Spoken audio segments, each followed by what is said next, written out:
Hey guys, it's Michelle with Michelle Creations. Welcome back to my channel. Welcome if you're new here.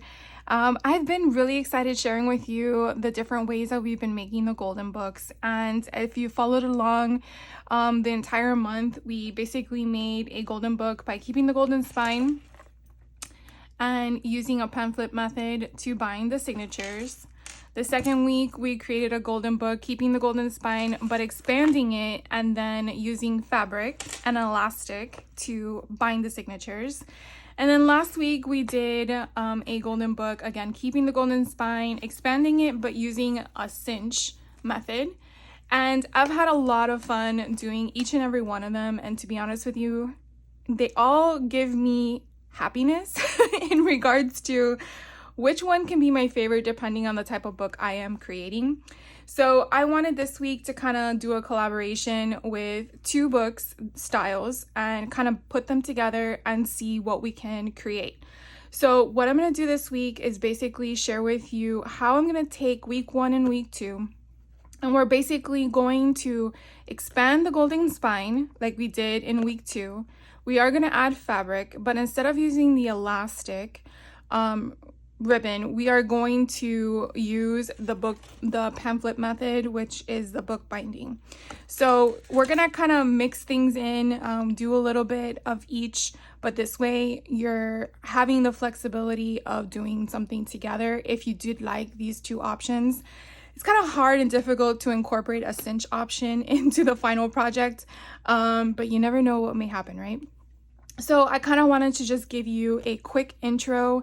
I did not do a prototype this week. I'm gonna wing it. I'm hoping that it goes smoothly. And so what I'm gonna share with you is basically the tools that you're gonna need for this week's video. So you definitely want to acquire a golden book of your choosing. I've been thrifting them and then purchasing them brand new. To me, it doesn't really matter. That's why I'm not calling them vintage, because they aren't vintage. Some of them are used and loved, which I love to see. And some of them are brand new and they've never been loved and hope to be loved. So it just depends on your interpretation of how you want to incorporate a junk journal. I really feel like there's no rules for junk journaling. It's really what you make of it and what you want to make it for yourself or for whoever you're giving it to. So what I'm going to be using is Pooh's Grand Adventure for this week. I did go to my local Hobby Lobby store and sorry with all the glare, to my local Hobby Lobby store and went through the fabric because I have seen fabric from them before with Winnie the Pooh. They had 2, and so I did get half a yard of each. I'm sure I didn't need this much, but this print was so pretty. When you're dealing with sceneries like this, it's kind of hard to say that if you got a fat quarter or half a yard. I don't really think you need a yard unless you have intentions to do multiple things with it. Even half a yard is way too much as well, because you'll see in a second. But depending on how big you're going to make your spine will depend on what frame of the scenery you're going to acquire. And prior to starting this video, I kind of realized going through this, as you can see how gorgeous this fabric is, I'm kind of like, where am I going to cut? Because again, the spine is only going to show you so much. So that's something to think about when you're choosing your pattern, depending on, again, the book style you want to do. I feel like I might also incorporate a swatch of this material or fabric into the book, because I think it's just so pretty not to. So again, you want a golden book, a swatch. What we did use in the golden book week, we did use, what is this called? Tyvek. So this is going to help bind the fabric and keep it secure and flexible and not tear, and just more security than anything else. I want books to last. You're also going to need some chipboard. Now this is just my stash of whether it's been used and loved and my random pieces. I just keep them all together. Some of them are different thicknesses, so definitely if you have a stash like this, make sure you have the same thickness for each cut we're gonna make, so there's not one is thinner than the other. The purpose for the chipboard is basically, again, more security and sound for your spine. You don't want it flimsy, you don't want it breaking apart, you want it to be durable. I don't know how to determine weight or thickness. You just have to feel it. So if you're gonna use a cereal box, I would layer it at least 3 times to get a thickness that I feel would be adequate. 1 layer of a cereal box I think is too flimsy. That's just my opinion. Then the other thing you also want to get is your binding materials. So I have this We Are Memory Keepers or We Are Keepers book binding tool. It has like a little white thing, but I don't use it because we're gonna make our own makeshift binding thing. And then I'm gonna be using cotton floss. Now the reason why I chose this was because that yellow would go perfect with Winnie the Pooh. And so I'm just gonna double it up so I have the thickness in the floss itself. I do have wax that I can wax coat it with, but I feel like that's a little too much. But we'll see. We'll see if I get there. This also is a foam, so it doesn't damage my tabletop. And then the fun part, right, is choosing your pattern paper or whatever collections you have. Now, if you've seen my channel often, you obviously know I hoard a lot of different things. And so the purpose of making these stuff nowadays is because I want to clear space for more things. So I have 3 different collections for Winnie the Pooh. One is this I think it's designed by Remnants, Winnie the Pooh and Friends kit I got from a Cherry on Top. This other one is the Echo Park. This is the basic one, not the Christmas one. And then this one is from Country Craft Creations. Now she's a store and a person. Tamara is the owner, and she creates her own lines, and you can only find them from her store. So if you like this, definitely check her out. I'll put a link down below if you're interested. But after going through all these and looking through the book, I really think I'm going to choose this theme. They don't have ephemera like other companies in regards to it's already pre-cut. You will see here at the bottom, it's going to be a 12 by 12 sheet that I have to fussy cut. So it's again something to keep in mind. So I mean, I'm sure this collection with Echo Park would go as well, but when you see the inside of the colors, I feel that the colors would be more suited for this collection. Again, you choose what you want. I mean, you may not have the same book that I'm going to be using, so go through your stash, see what you have. You might be surprised that you have everything you need.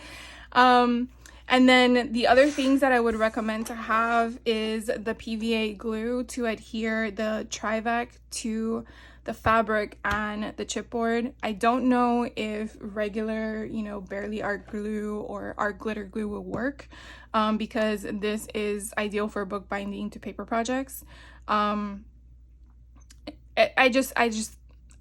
this is what I use. I didn't use the other one for this method. So if you're going to use something else, just take that into consideration, that give it some time to cure before you move forward. I also have a silicone brush to help me spread the PVA glue. It's just nice and easy to clean. I also have a pokey tool. I have a marker, a pencil, scissors, rulers, your basic tools. You probably will need some adhesive, double-sided adhesive as well. Again, I might be using these stuff, I might not be. You might want to use something completely different that you have on hand. Definitely do that, but I'm just sharing with you what I have pulled out of my craft room drawers to get us started. I also grabbed my heat gun because in the last class,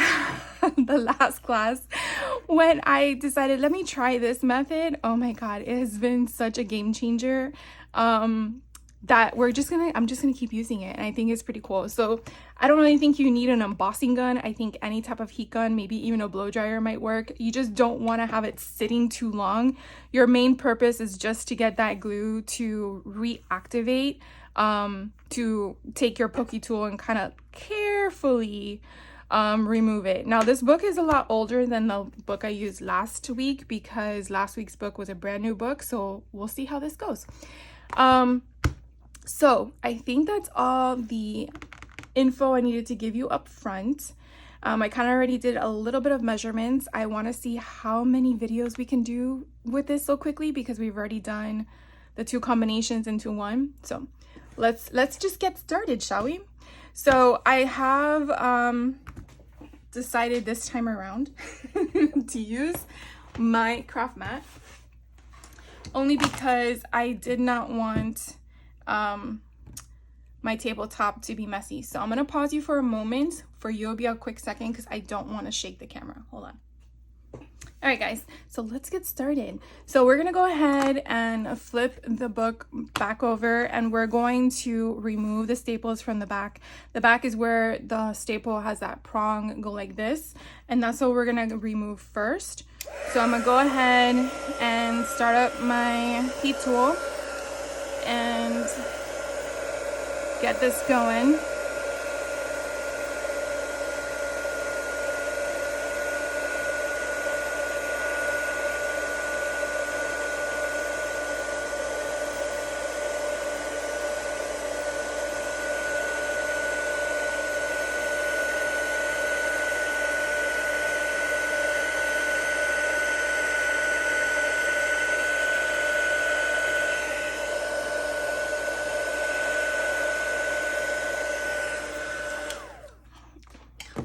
I just think this is so neat. All right, so I'm not going to pull too hard, hopefully. And so you can kind of see those staples are right there. And so now I'm going to try really hard. Oh, I need one of these. We're gonna cut the staple so that way it basically will allow us to move on to the other side. Also, another thing to note, this was just heated, so it's gonna be hot. So hopefully you don't burn yourself, because I just touched it slightly and I felt the heat. So if you're doing this method with a metal pokey tool, just take that into consideration. I don't want you to hurt yourself. And this is definitely not something for children to do. So if you're doing this with your kids, do this part for them because it's a little tricky. And so I'm just trying to get in there to like make it move and just take that off. So actually this tool will seem to be a little bit easier in the lift up. So if I can just get it raised. There we go.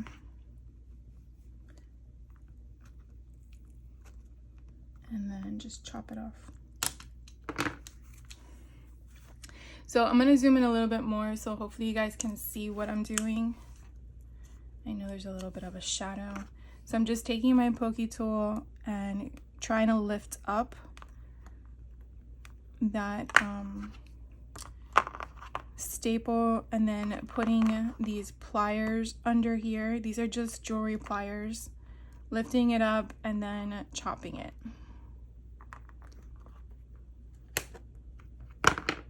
And then doing it to the other side.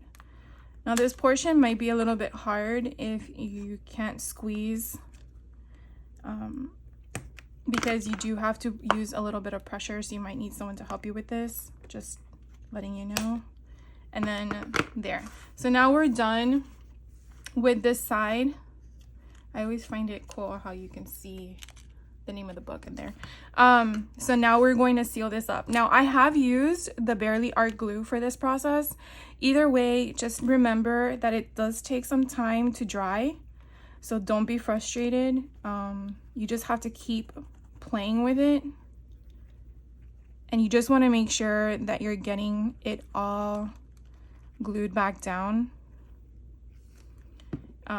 So again, and then you probably want to have a paper towel because you will get it on your fingers.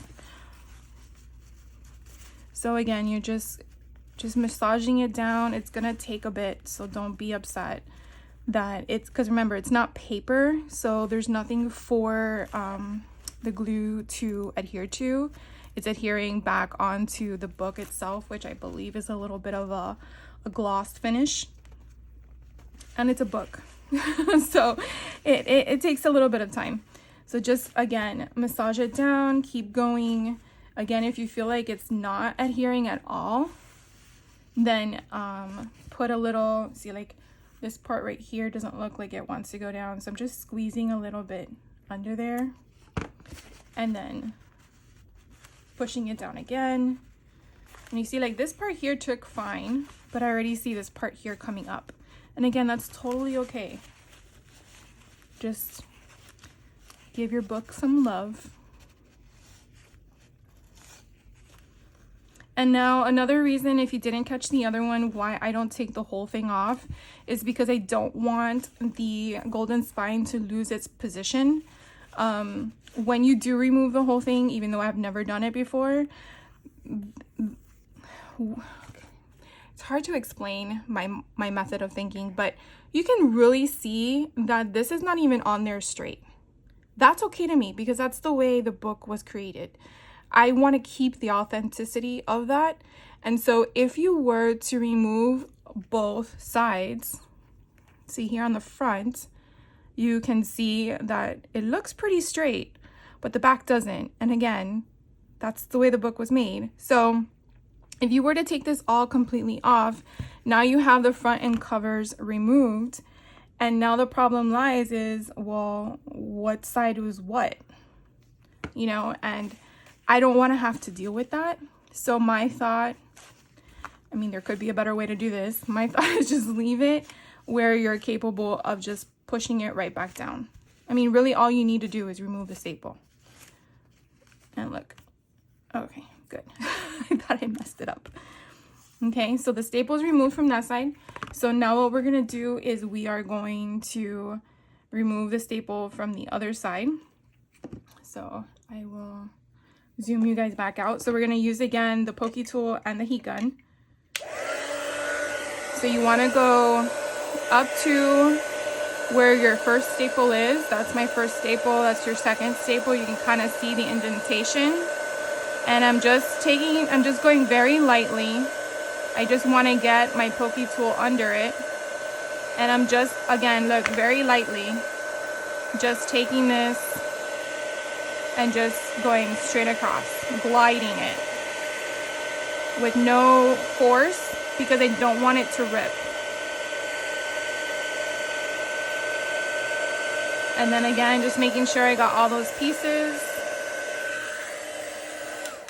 So hopefully you guys heard me over that loud noise. But what I was saying, in case you didn't, was I was using my pokey tool to just kind of like try to lift that edge. And again, just lightly gliding it as the heat was going with it. So therefore I can lift it up. Now remember, again, that pokey tool is going to be hot.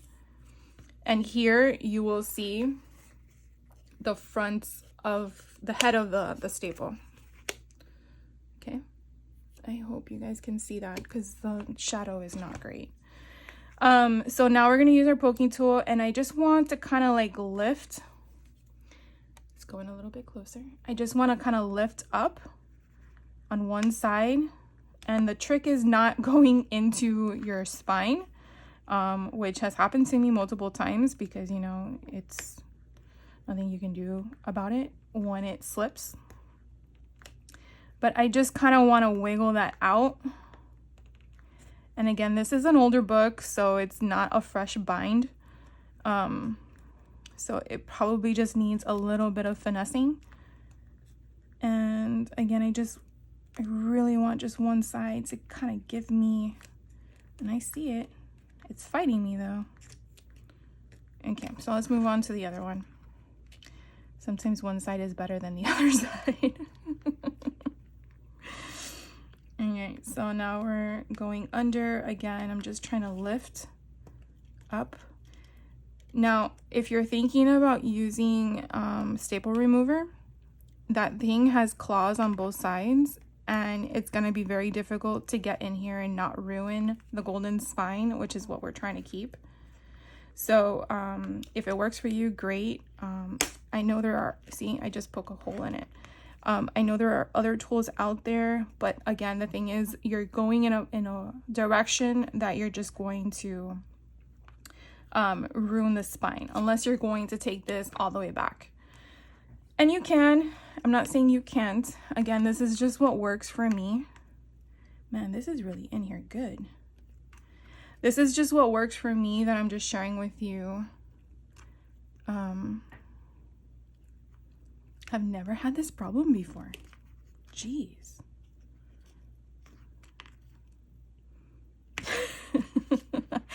Okay. Well, older books seem to have more difficulty with this. Here, let's do something. Usually when we go like this,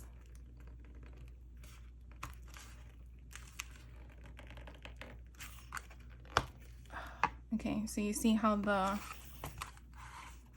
things are there. So I'm gonna kind of like cut these off some more, and that just went flying in my craft room. And I'm just again cutting these off down some more and seeing if that helps with the movement of these. So I'm going back to the front, and again trying to get these to move. Oh my gosh.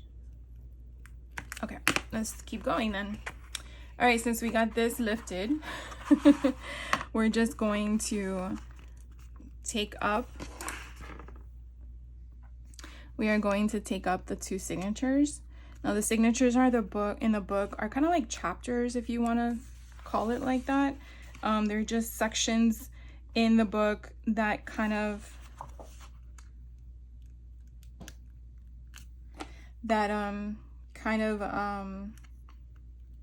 indicate how many pages in each cluster. All right, so older books have this problem then, I guess. I've never done this with an older book, so this is a first for me. Oh, and the glue, I see what's going on. Okay, so the glue is really bound to the edge of the story. So something to think about. I'm again just using my pokey tool and just going under it, and again just lightly gliding. I don't want it to ruin my book. I want to keep everything intact. So I'm just using that hook and kind of like helping it along. There we go. Okay, this is the back of the book, so I'm going to flip it over. And now we're going to go to the front of the book and try the same method. And again, just carefully just kind of raise it from the staple. Here we go. And again, from the other one. Okay.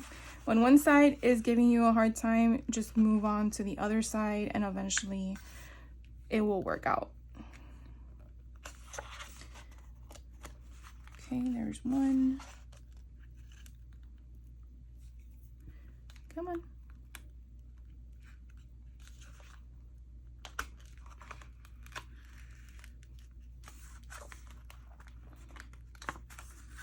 Last one. There we go.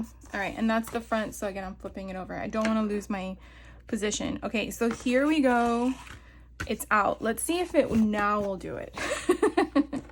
Because that was a lot. So I'm gonna just lay it flat on the table, as you can see, and I'm just again trying to lift it. And if it's still giving me a hard time, I might, there we go. So there, we got one up. See how we got that up? And then what I'm gonna do is I'm just gonna take this and I'm just gonna chop it off. And again, it went flying.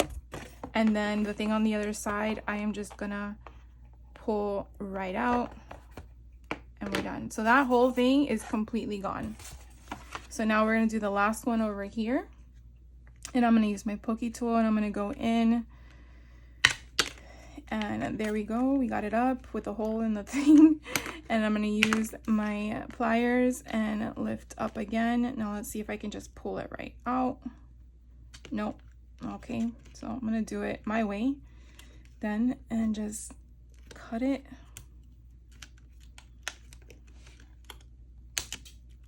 And that one went flying. I guess I gotta sweep my room later. And then there is still one there, so I'm just gonna use my, I feel it. Why does it want to come out? There we go. I got it. Okay, so now we're going to glue it. And so now this kind of gives you a perspective.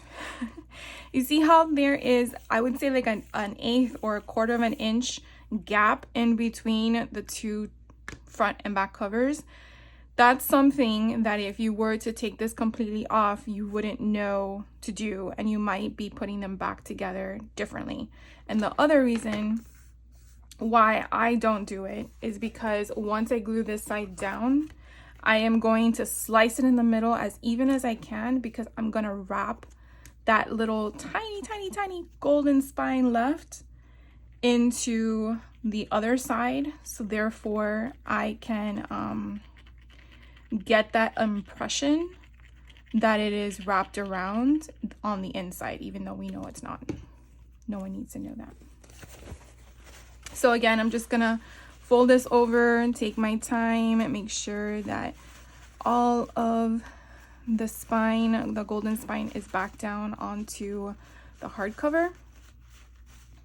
And now while I'm thinking about this, something I did not take into consideration was the first book, I had to glue the pages back down. And so I had to slice them and then I adhered them again. And it's worked out so far. So that's something that we'll also have to do with the signatures when we get to it. So I am not too worried about that now, but something to keep in the back of my mind, because I'm hoping to get this video with the intro and the spine all done. I'm hoping to not go more than 3 videos. Let's see if we can do it. Okay, so now as you can see, we have, I want to say it's a quarter of an inch. We have that gap. So what we're gonna do, and I've tried different ways of cutting this. I don't know.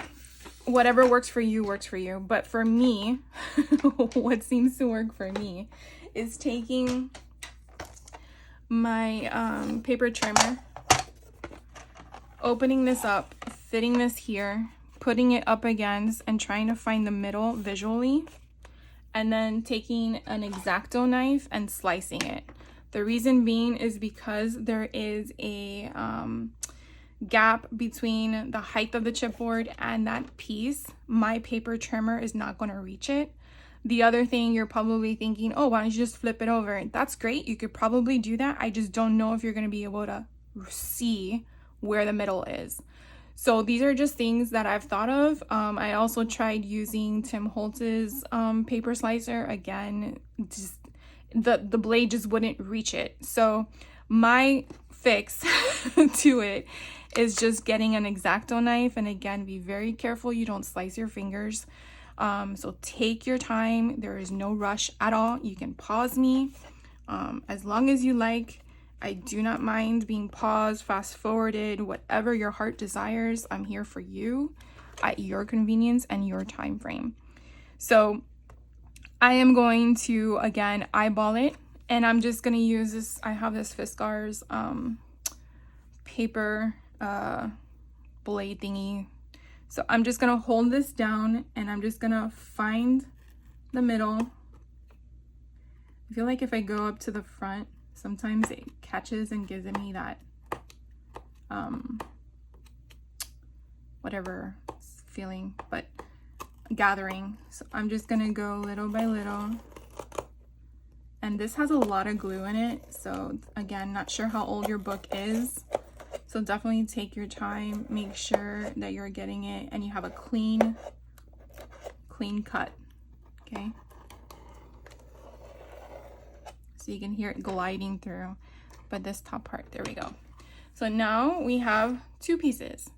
So the reason why I do this and why I don't go right up to the edge is because we're gonna again take glue and wrap this around. And when you wrap it around, as little as that is, it does give it a nice look. And if you didn't catch my other videos, I'll just share with you what I'm referring to.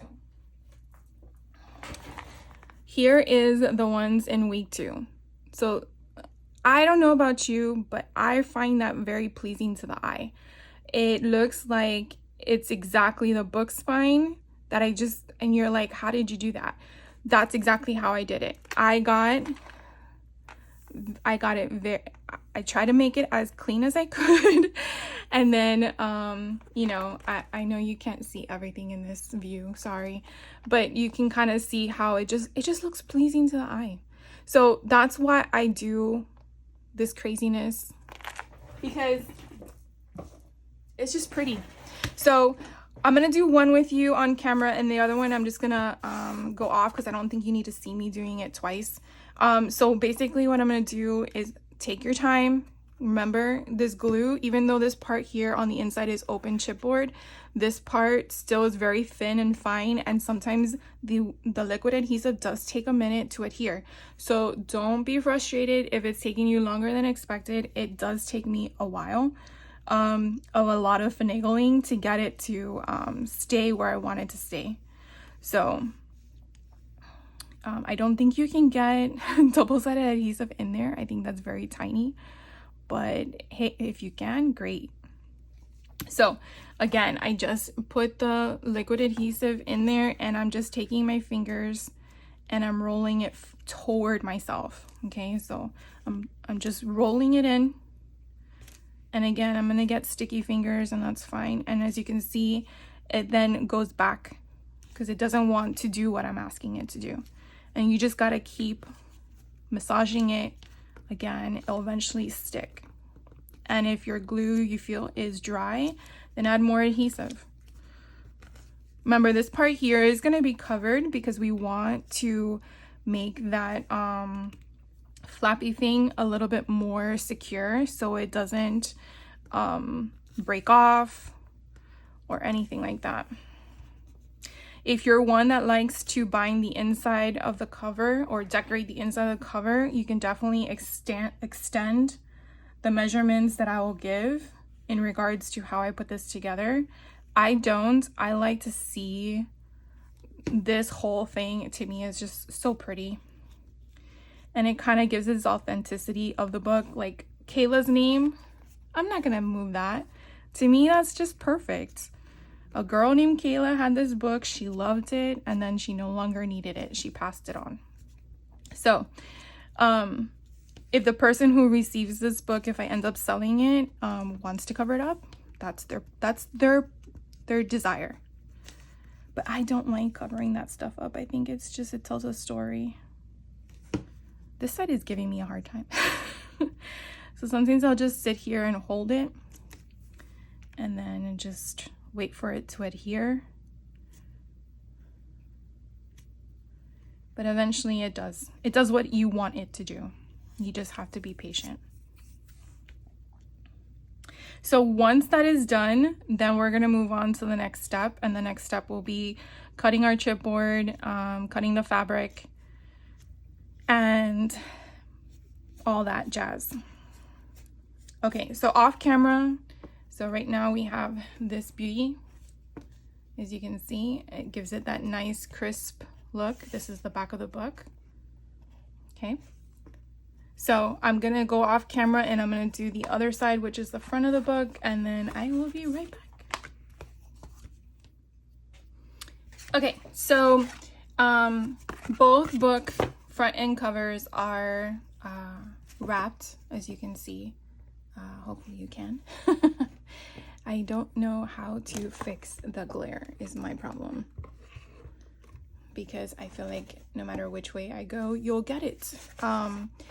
So my measurements I will put in the description box below, but I'll just share with you my soft measurements because we're doing this together. So every book is different. Definitely check your book height and your width. So as it was initially, my book height was 7 7/8 and my width was 6 5/8. That was before we deconstructed it.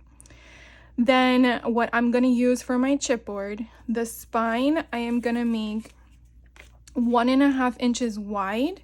And again, I wanna keep the same height. So it's gonna be 7 7/8 because that's the height of my book.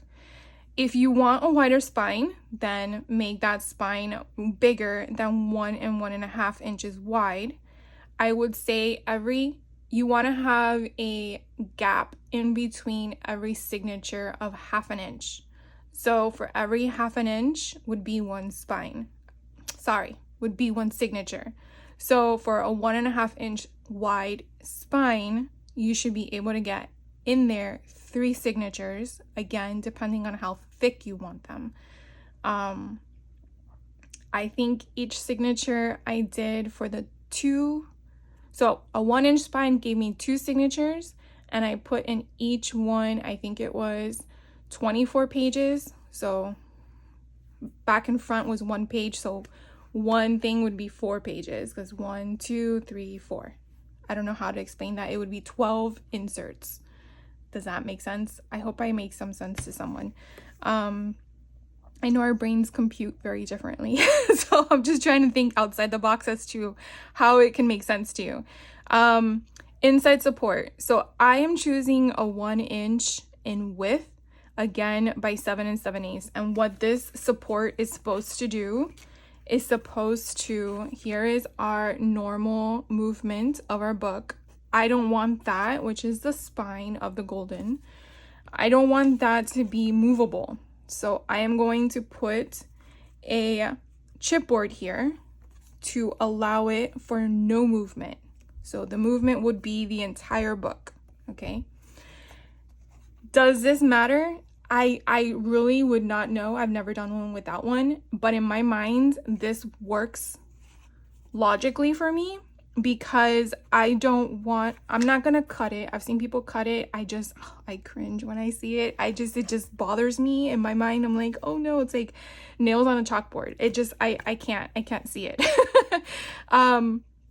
But to me, keeping it like this makes my heart happy, and that's my choice for it. If you're one that doesn't want it completely, then obviously you do you. But for me to have this on here, obviously this has to stay on here in the size. So therefore my brain says, well, to keep it secure and no mobility, I need to have it mounted with a strength. So that is where my reasoning comes in. Now, as you can see, hopefully, this is probably 1/2 inch. So could you go 3.25 inches instead of 1 inch? Yes. So this also comes into play with the inside. Again, this is where you want to think about your designing concepts as to where I'm coming up with my measurements. And that's what I want to explain to you. So if you wanted to do this on your own without a tutorial, you could do that. And that's where I want this expression to come into play on my teaching, I guess. I want to keep this. I love this. This makes me happy. I don't want to cover it. So for me, I am thinking of that in regards to what I'm going to cover my chipboard, because this is not going to be visible. I want it to be covered with cardstock. And of course, I haven't just figured that out yet in regards to what color. But I want to also remember that I have to then cover it with cardstock to secure to the paper. And so I want to make sure I have enough space, so that way when I add the cardstock, I have at least, I think, 1/4 inch of a wiggle room before I get to that line. Now again, if you're one that you don't care what the back looks like and you're going to cover it anyways, you do what works for you. Okay, so that is my same concept with the front and the back. Again, the inside I am not covering, I'm keeping it visible. So essentially this is what it would look like, and I always strongly recommend to do a dry run referring to no glue, no adhesive, just kind of seeing what it would look like. So this is essentially what it would look like. When you're creating your spine, you always want to have a little tiny gap. The reason being is because if you don't have a gap, you have no mobility of movement of the front and back cover. It won't move. I've tried it. I did it on accident and then realizing, oh, that's why there's a gap there. And then I had to scrap the whole project. That was not fun. This was 2 years ago when I started learning all this, and I'm like, I don't want anyone else to have my mistake. So I'm teaching you as to why you want to have a gap. Is the gap size important? I mean, at least a minimum, yes. I would say no less than 1/8, but no more than 1/4. So whatever makes you happy. I've seen people take the ruler and go like this, and that is their gap. I've seen people take, which I guess is right, 1/8 of an inch, lay that there to give them a guide. So there are even tools out there that are called spacers that you can put there to make sure you're getting the exact measurement on one side versus the other. I'm not that picky about that, so to me that doesn't bother me. I can judge it with my eyes and I'm good with that. But again, these are just things I want to just share with you that I've learned along the way, that if this is something new for you, it might help. So that way you can refer back to it, take notes, pause me, write things down, whatever makes you happy. And then, so that again is the inside support that I'm referring to. Then my fabric cut. Like I shared with you in the beginning of the video, the choice of fabric that you're going to use, I feel is important. Not only the design or the purpose behind it, but the scale of it. Of course, I see this fabric and I'm like, oh my God, it's beautiful, but never thought in my mind's like, well, how big is your spine, Michelle? Because I had to, here, I'll just show you. I had to open up the fabric and look where I had to cut. I mean, I was just like heartbroken, but of course the pattern repeats, so you gotta just like dry your tears and keep going. But anyways, I wanted to try to get at least Winnie the Pooh in it. That was the whole purpose for the pattern fabric. So again, thinking where he's gonna sit, I really like this whole concept. I thought that would be good for the 1 inch or 1.5 inch spine. Again, if you went larger in your spine, you would obviously get more real estate from your fabric. But like I said initially, I'm going to probably put a swatch of one of these designs within the book because I think that would be kind of cool, like a flip flap or something. So I really loved Piglet and Winnie the Pooh looking at the honeybee, but the honeybee is obviously not going to get there, but I definitely want at least him in it. So what I did was I took my pieces, again, dry fitting it, and figured out, okay, well, if I put him in the center as such, and I can get him in there on this, and this is going to be my frame of reference, then all the rest is going to be covered. Okay, again, this would be the opposite direction, but it kind of gives you, again, a dry fit perspective. So Tigger is going to be up there, but he's kind of be cut off, and it is what it is. So that will kind of be the concept. Again, dry fitting it. Now you're probably going to say, well, why do you have excess material? I think it's always best to have a little bit more to remove along the way than have not enough, and then you don't have enough to cover it, and I'll show you why.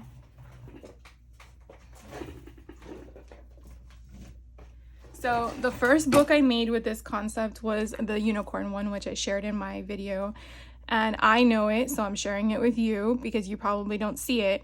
This part here, I see the chipboard. Now this is for my niece. I don't think she's going to grade me on my professional work, but that to me bothers me as a maker. Like it just bothers me. Someone doing this probably doesn't faze them in the least, but I know that the fabric didn't meet it. And so when I made the second one with you guys, again for her sister, my other niece, I wanted to make sure I had enough. Now I feel like in this one I kind of like flapped it in. I feel like I didn't have to do that because you can definitely see the additional overhang in it, but I do like the fact that you don't see any chipboard showing. So to me, that is the main reason why I did it. If again, it doesn't bother you seeing the chipboard, that's okay. That's your design. But for me, I just needed it. I just needed it covered. So again, that is why we have a little bit of an excess, because I might just fold it in. I'm not sure yet. Now the sides, I don't think you really need it because it's going to be covered with the cardstock. Again, I don't know what pattern I'm going to use or basic colors, but we'll get to it at that point. The Tyvek, okay, so back to the fabric. Once you cut it, I kind of gave a wider range again because I know what these measurements are up here. So 4 inches or 4¼ inches in width, and then 8½ inches tall, again, to wrap it. Your Tyvek, which I did cut down, you don't really need to have it taller, because you don't really need the security of the wrap. You need the security of the movement.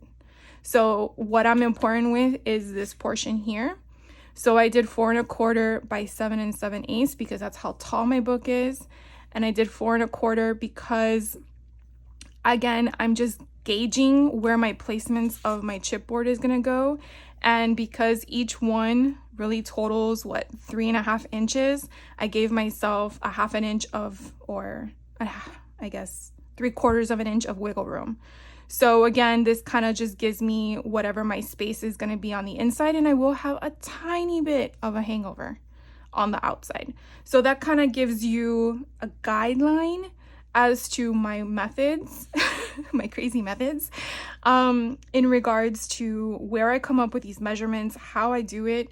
And it's just sitting in the moment, thinking about it. Again, I did this all off camera. If you would have watched me do it, it probably took me an hour because I was obviously watching someone else's YouTube video while creating this. And I just felt like I really needed to make sure I had this information for you. So that way you can work on it, even if you pause me or you watch me do it and then come back, because, you know, we all make mistakes. And if I made a mistake, then you can correct it before you do it. So let's assemble it. So again, what I'm going to be using is the PVA glue. I'm also going to be using a silicone, what do you call it? Paintbrush. I think you can get these, like, these are, I got on Amazon. It was like a resin kit. And so that's why I have this, but I don't know if they sell them separately. I'm trying to think what else. You might want to need either baby wipes or paper towels in case you get messy. If you don't like getting messy, wear gloves. But I'm a crafter. I like mixed media, and so therefore I'm okay with the mess. What I'm gonna do though is I'm gonna move these off because I don't want them to get ruined. And then what did we do first? I think what we did first was, I think we attached this together. So what's nice about having a craft mat, if you don't have one, is that you have these little grids. And to me, I just like to use it to center my stuff. Or at least it kind of gives me a guideline as to where things go. So again, this one is going to be my 1½ inches in width. And that's probably going to go there in the center. For some weird reason, my chipboard, and again, let's dry fit it. My chipboard height, yeah, it's the right height, and my Tyvek height are different, and I don't understand why, because it's the same measurement. But anyways, so it's gonna be a little bit like a hairline shorter is my Tyvek compared to my chipboard. So that's where that's gonna go. And then again, dry fitting it, I'm gonna kind of gauge from my little notches of my thing. And again, I want the seam height as much as possible. So if it's a problem gauging where that would go, I would recommend to find your happy spot and go up so everything is level. And I'm actually going to do that. And so these again were 7 7/8 by 1. I'm so sorry, 1 inch in width and 7 7/8 in height, because that is the height of my book. So definitely remember whatever height of your book is, that's what you want to use. Okay, so I think that is what I wanted. I want to say that that's probably 1/8 in measurement. And let's see. Yep, it's 1/8. So you kind of just want to gauge it. Hopefully that kind of gives you a nice viewpoint. Again, I wouldn't go larger than 1/4, but I wouldn't go smaller than 1/8. It's just my opinion. But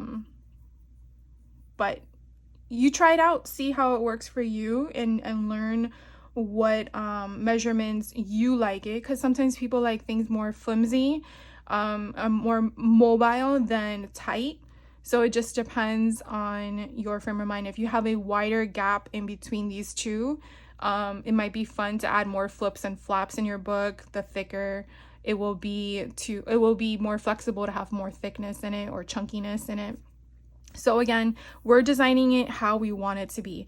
So stop the talking. Let's get gluing. All right, so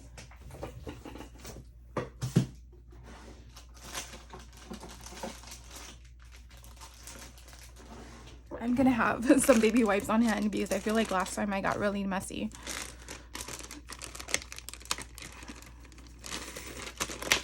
All right, let's just put that on the table. Okay, so let's do the middle first. I feel like that's important. So I'm just gonna, this thing is very liquidy. Of course, if you do get the PVA, you have to cut off the top. So however thick you make the top is how thick it will pour out. So just, I didn't realize that until afterwards. And you can see there's a lot there. So I hope you guys are having a great day. I'm not sure when you're going to be watching this, but hopefully this will be out on Monday morning. And if you are watching it Monday, I hope you had a great weekend. Okay, so that looks a little juicy. And we're just going to, again, find our point where we wanted it. And I wanted it really tight at the bottom and then come straight down. Another thing that I will probably tell you, again, this book, I want the intention of it to sit on a shelf. So you definitely want to make sure that your bottom is going to be straight. So I want to just follow the line of the Tyvek because I feel like that will give me a straight line, and that way I don't have to worry about it. So while that is drying, I'm going to do the other side.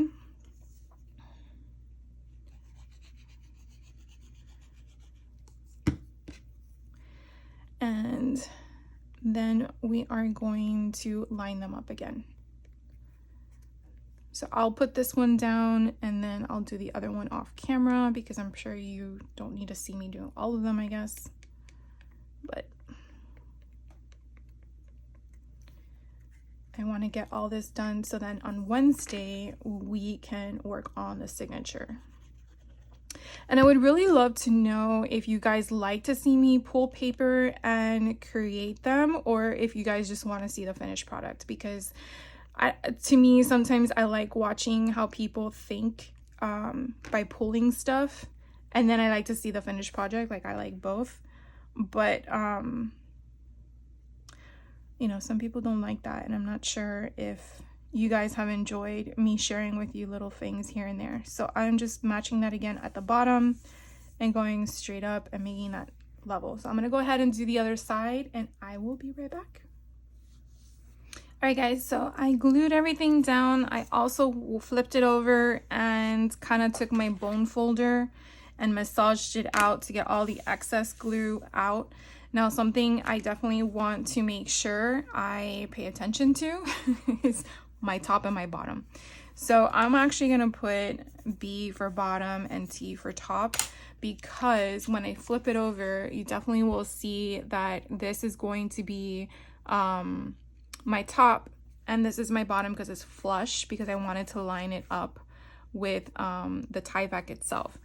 So realizing before we put the fabric on, you can definitely see the mobility it's going to have when we attach it to the spine. I mean, this is going to be the structure that we're going to attach to the front and back of the cover. So you can definitely see how it's going to have that mobility, the moving of the book concepts. So as I was off camera, I realized I think I did my other books a little different. So I really like this method a little bit better. What we're gonna now try to do is we want to get him at the bottom with Piglet. So the trick is going to be lining him up right. So thankfully you can kind of see this on the back end. So I'm gonna make sure that I kind of like gauge where he's gonna be on one of these things. I want him to line up on that solid line, because I want him to sit at the bottom. I think that would be kind of cute. So I want to see that solid line, I mean, you can vaguely see. I might move him up slightly. Now, I didn't cut my fabric with a straight border, so you can see it's kind of wonky.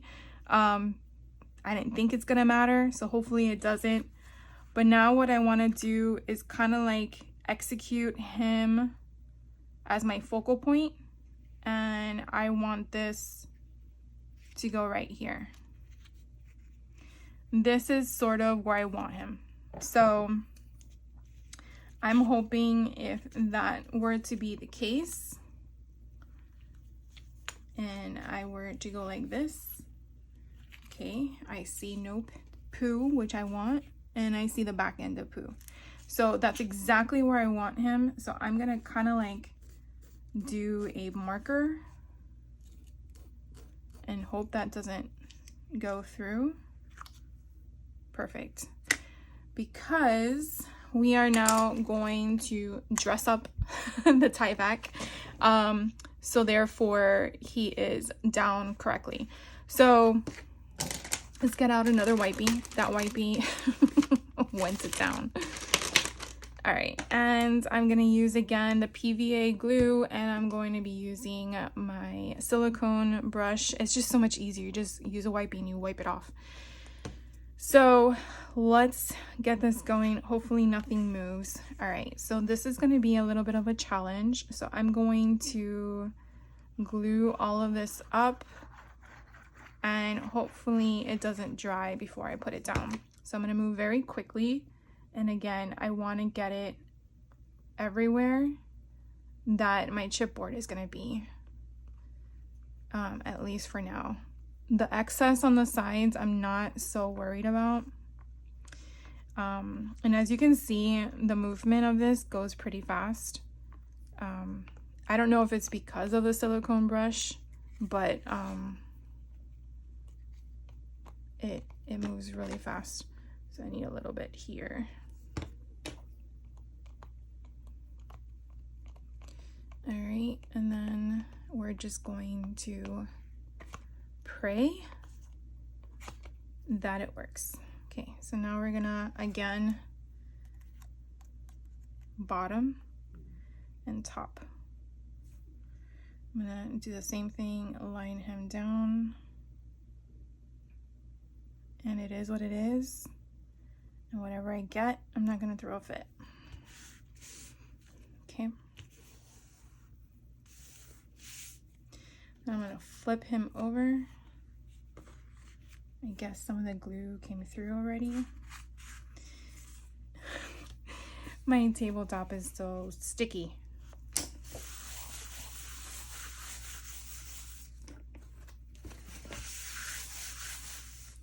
All right, so I'm gonna bring him over, and you can kind of see the glue does come through the fabric, but it dries, it'll be fine.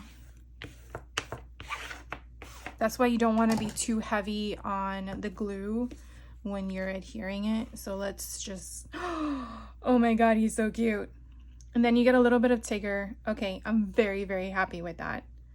So, I mean, you're not going to see the bee in the spine because it's going to be covered, but that's okay. All right. So I'm gonna, off camera, I'm gonna give it a minute to kind of dry, because I feel like it's still a little damp, and I don't. Okay. So what I'm gonna do off camera is I am gonna go through my cardstock. So I went before I came back on. I like Recollections, which is Michael's brand, their variety cardstock. I guess it's like an ombre thing, but they call it different names. This one's called Citrus, and you get like all these 5 different colors. It's 65 pounds. I like using this for my bases, for my ephemera. I feel like their paper packs, I have like almost all of them. And when I run low and they have a deal, I go and restock, because you never know when you need how many sheets for one project. I just feel like sometimes you need something to contrast with the collection. I probably will pull another paper pad, but I really like how I have a variety here of all the different colors. And so that's what I'm going to be figuring out, what color I want to go inside.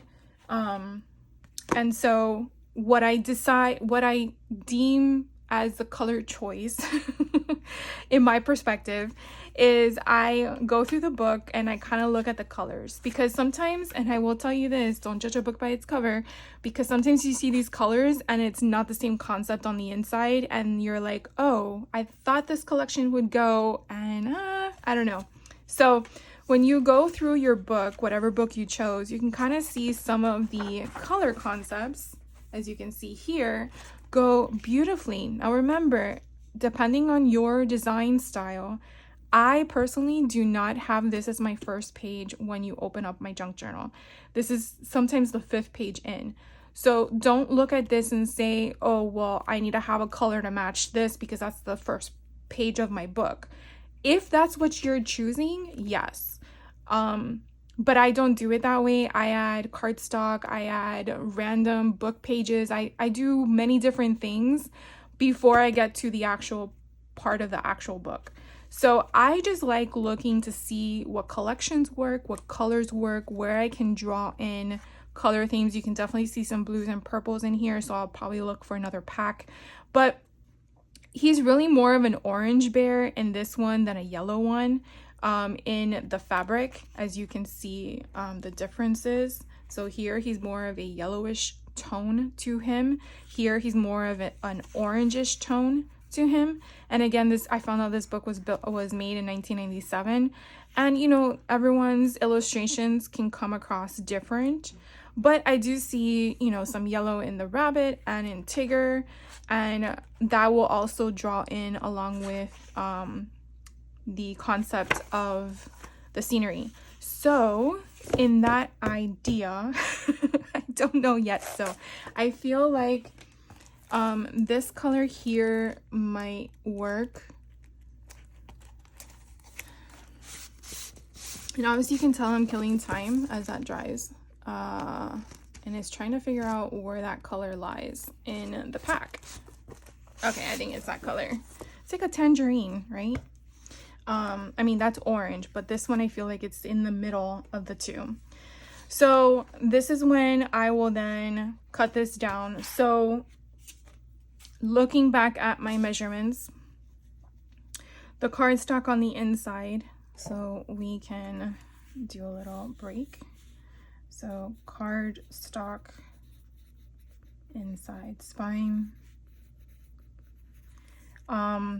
So we have the fabric. We're gonna have to figure out how wide that is.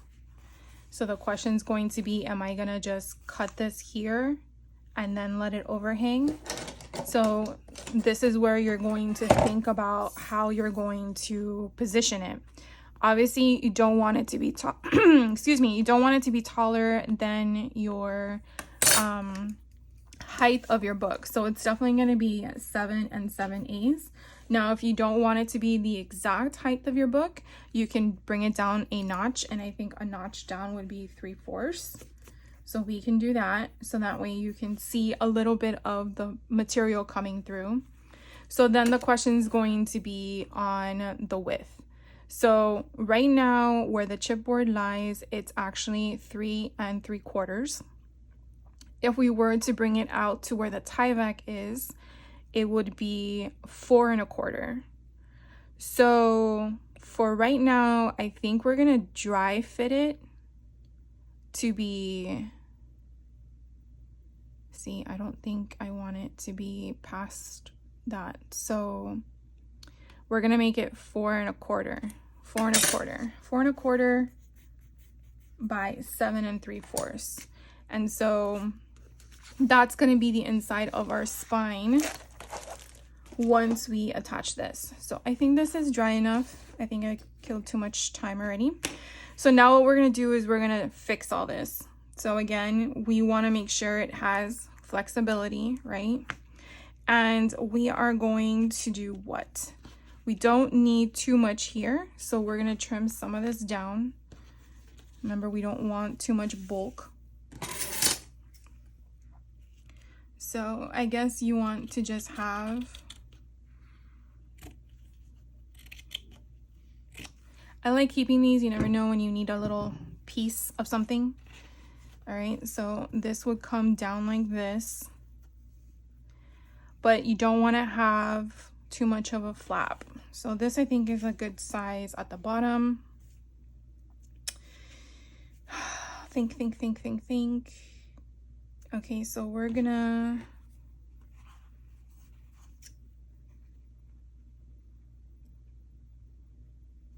right now let's cut it to the Tyvek. So I'm just gonna go straight down to line up with the Tyvek. I know at least that's my safe measurement. Again, I'm gonna save that for you never know when. There's no glue on it. And again, doing the same thing here. Now, usually when we create pockets or gussets or stuff like that, we're trying to eliminate the bulk, we miter the edges. So again, thinking we're going to come down like this for sure. And then we are going to fold this in, right? Or it's going to be covered anyways. So I wonder if we can just come straight down and just slice it. I think we're going to do that. So let's just cover this. I'm just going to put some glue, I'm going to put some glue here.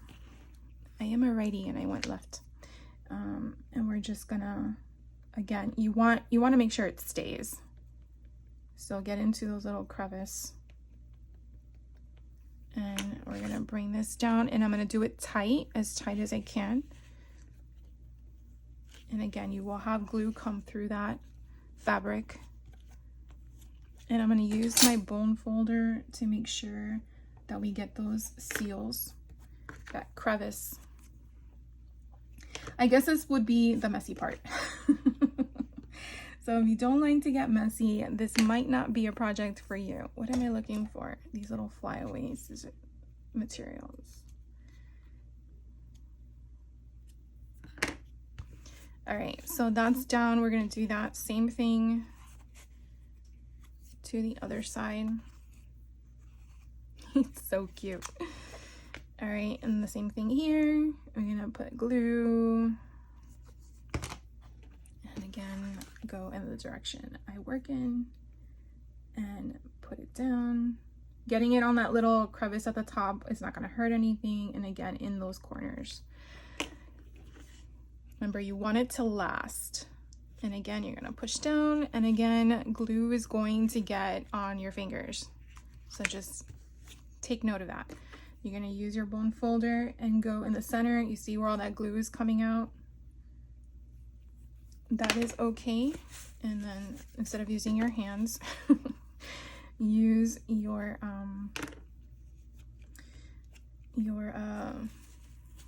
baby wipe. And the reason why I'm doing this is because I want to make sure there's no air pockets in there, and I want to make sure that I'm still gonna have my fold, my movement. Okay, so that's why I'm making sure that that is getting glued down along with everything else.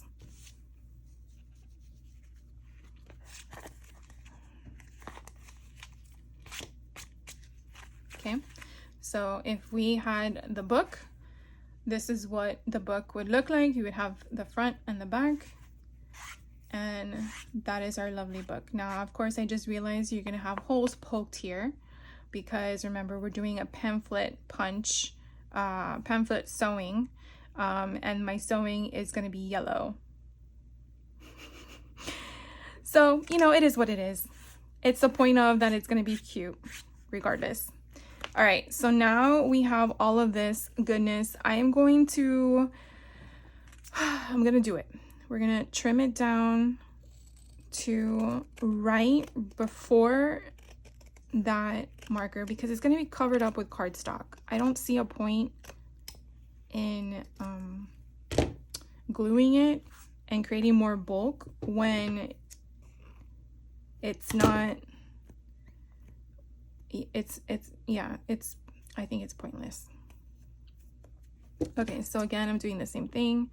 I'm going not next to it, I'm just going like 1/8 of a distance. I guess it's less than 1/8, maybe 1/16. And these probably have to be clean because I keep using them with glue.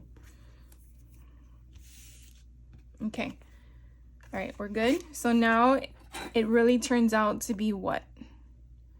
Less than 4 inches, which is perfect because we're gonna come, if it was 4 3/4 would have been amazing, but it's not, and that's okay.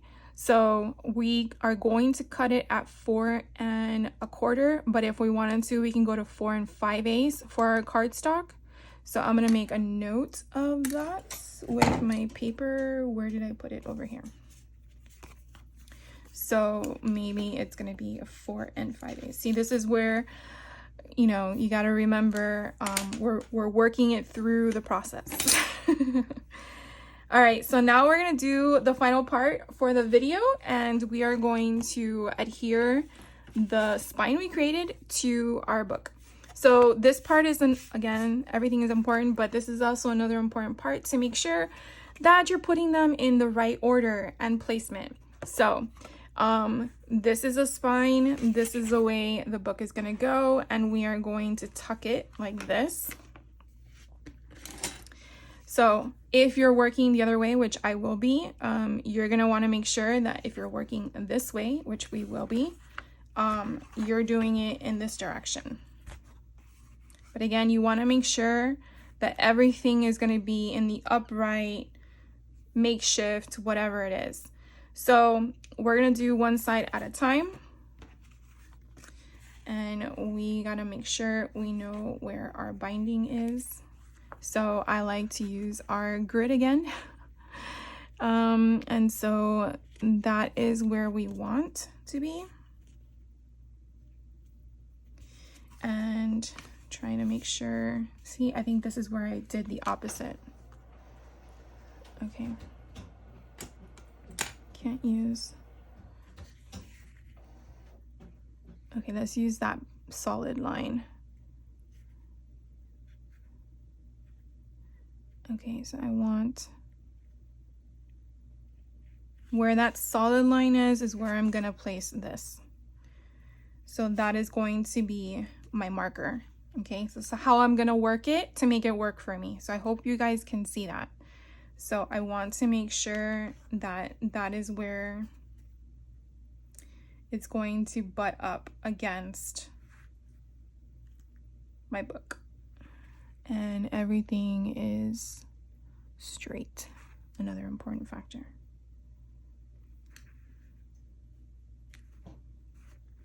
Okay, so here goes nothing.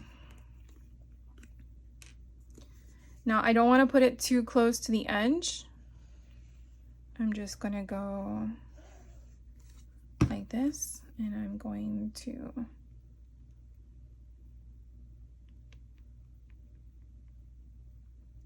definitely want to get the edges because you want those to adhere down, and you want the bottom and the top because again you want those to adhere down. And I'm going to go right where we said we were, the top and the bottom. I'm going to commit, and it shifted, and that's okay. I'm going to go up to make sure it moves. I'm going to turn it around, and another wiping. This is where you have limited time, but you have time. So I know you guys can still see it. It's just a little bit off centered, and I do apologize for that, but we're working against the clock here. So I'm gonna use my bone folder and try to get as much of that excess glue out. We don't want air pockets. We don't want anything drying where we don't want it to dry. And again, I'm just making sure I'm getting all that glue off. I'm making sure that I have that indentation off to the side. I have that mobility. and I have it in the upright position. So it's a lot of things you're double checking, because again, this is the point that if you have to rip it off because you glued it wrong, you rip it off. You also want to make sure that the height is good, so it is touching at both sides, and I think we're good to go. So now we're going to move on to the other one. So don't be mad at me, but I work weird. So I am actually going to turn it this way because I'm a righty. I can't work on my left side. So by doing this, I am going to move my book. Again, same direction. Please, please, please don't make the mistake and rushing and then you went off the option there. So again, I have mobility here. I want to figure out where my mobility is here. Okay, so we're going to do the same exact thing. Why change it? Here is where I want the book to move. So again, I'm following my grid lines. If you don't have something like this, try to work on a grid paper or something, or maybe mark somewhere with a pencil on your desk and then you can erase it later.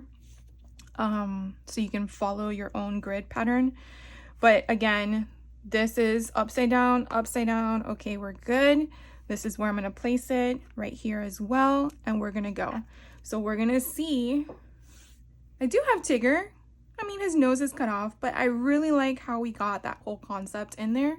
So we're going to just work with it. So again, I'm going to take my glue. I'm not going to go too close to the edge because again, I know it's going to seep out, and I'm going to go up and down, and I'm going to use my silicone brush and go as much to the edge as possible because I really want all that to be, and I know there's going to be a lot of excess glue. I did a little bit heavy here. And again, I'm going to bring this up. I'm going to match it.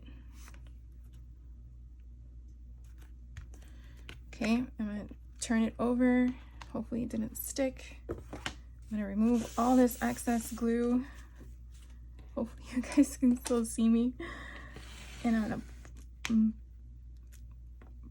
to blend that down, and I'm going to get all this excess glue off.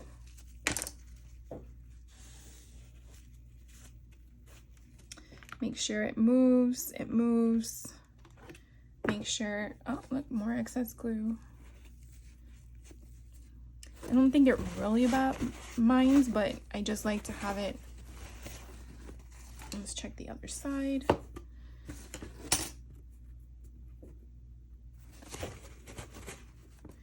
And it is where we want it, right? And the book. All right.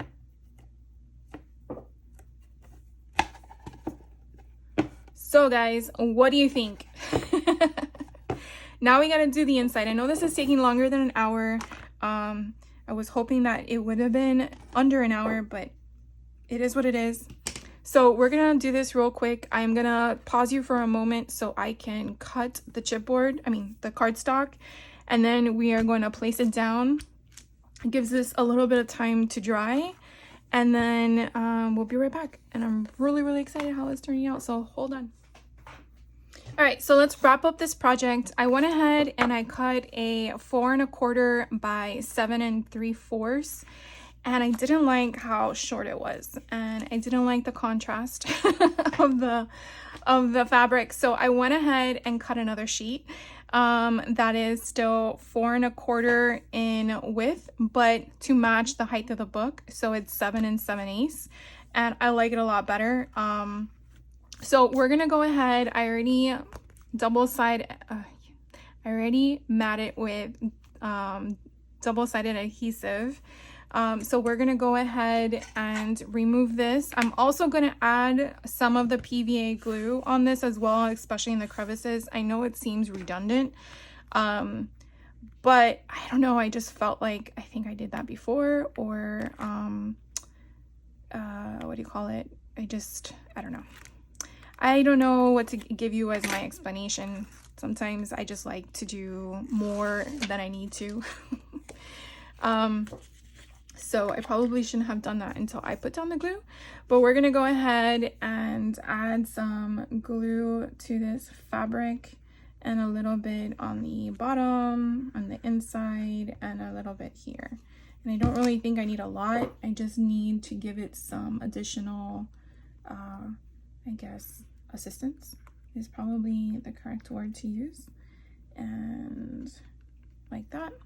And then I'm going to technically stand on this one because I really want to make sure that I'm getting the correct distance between the two. And I hope that is lined up right. Yes, so I'm gonna go ahead and commit. So I'm holding it down at the bottom when I'm doing that because sometimes they do slide. So I'm gonna take my bone folder and pray that it's clean. And again, get all the excess glue out.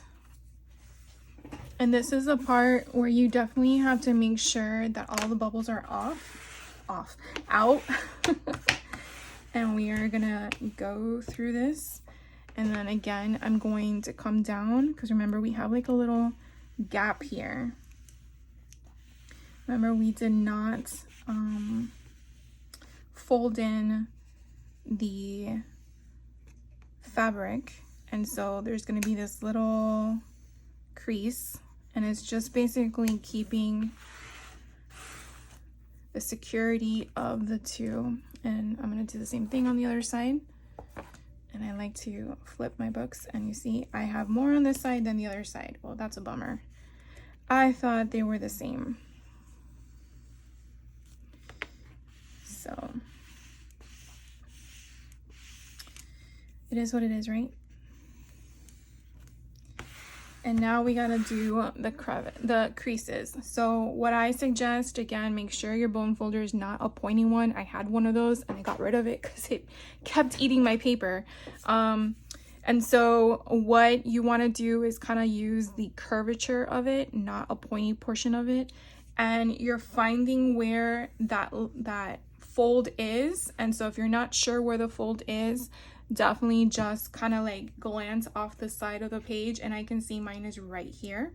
So while I'm trying to massage that crease, I am also kind of like trying to bend the book at the same time. And again, hopefully I'm getting the right line.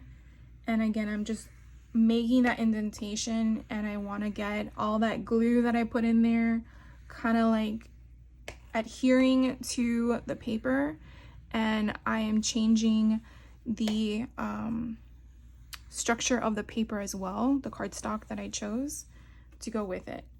So again, it takes its time. You don't want to rush this, but you definitely want to create that memory with your paper. And if you see like if you see the paper lifting, you know, go back with it, massage it back, make sure you get all those air bubbles out. Maybe you need to give it a little bit more time. You know, not every glue is made the way we want it to be made. And then I'm going to do the same thing on the other side. Find where that crease is. See, I already see glue coming out of it. And again, trying to find that indentation and helping the book create its memory. And then again, here is where the glue is coming out. And again, I'm just doing it again, taking its time.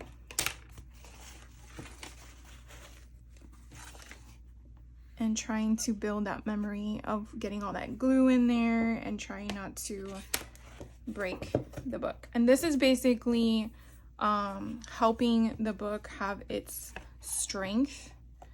Again, you're building a spine, essentially what it is, what you're doing, and you want to make sure that you have that there.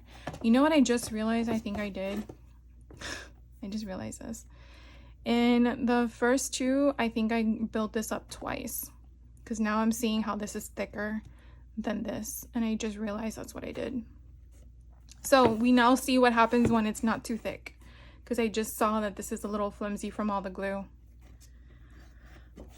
but it will be fine. I have my faith. You see how this is also lower?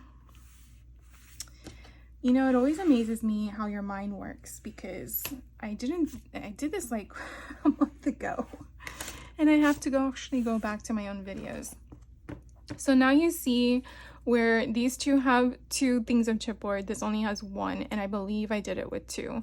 So if you're watching this after the fact and you didn't do anything, I would suggest to do 2 of the spine chipboard on top of each other before doing this. I think that's what I did. But either way, it's still strong, it's still sound. It has its memory now, as you can see. I can still lay it flat. It looks super cute. So I'm gonna go ahead and end this video where we're at right now, and then I will be back on Wednesday, and then we're gonna start with the guts. So if you haven't figured out yet what collection you're gonna use for your golden book, you have a couple of days or a day and a half to figure that out, unless you just want to watch and then do it later. That's totally fine. But if you want to do it along with me, that's pretty much what we're going to be doing in the next episode, next video. Other thing I wanted to know as well is you want to number your pages, because we will be cutting these apart and then gluing them again, which I know sounds redundant, but that to me was the only way that we kept them in order, given the method we're going to be using. And then again, building your pages, binding them in, and then adding all the ephemera. And I think choosing your pages and the ephemera, I think, is the best part of it. Making the spine, yes, is kind of cool. Putting it in with the binding is kind of cool, but I think the rest of that part of building, selecting your paper is I don't know, where I find my joy. Anyways, thank you guys for watching, hanging out with me, and taking up an hour and a half of your day. I do appreciate you. And if you haven't subscribed yet, not sure what you're waiting for, but I totally understand. Trying to feel me out. Definitely hit that subscribe button with the notifications so you are notified when I drop a new video. And if there's anything that you guys want to see, definitely let me know. I did hear from some of you in regards to future options, and I do have that in the works once this series is over, which will end this week. So thank you again for your day, for your time, for your everything. I do appreciate you, and have a great day. Take care.